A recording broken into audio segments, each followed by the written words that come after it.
Hey guys, to factory reset your iPad Pro, whether you guys have the bigger one or the smaller one. This one's the smaller one, by the way.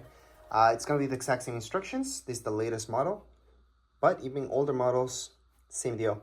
You're going to go into settings, and in settings, go into general, scroll all the way down, transfer, shut down. You guys will see transfer and reset iPad. That's your second last option. Choose that. From here, erase all content in settings. From here, what will this do? It's going to erase everything from within the iPad, which does include your Apple ID, from within the iPad.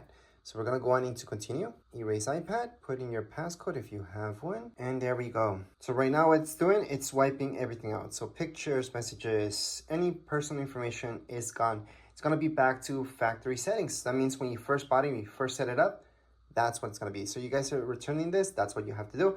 If you guys are selling this, you should do this as well. Again, Apple ID from this will be gone. You can use another Apple ID, the same one, doesn't really matter, to activate it once again. So just let it be, and later on we're going to see the welcome screen again, and we're going to be done with this whole factory settings.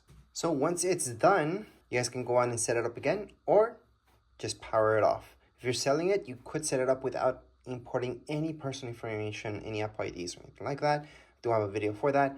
However, if you're returning it or anything like that, I would go on and just turn it off. So to shut down or force shut down an iPad, whichever it is, by the way, although this is an iPad Pro, it's going to be the same thing as any other iPad. You guys are going to see the power button here, volume keys. Touch the volume key, the top one, and your power button at the same time. You guys are going to see this to shut it down.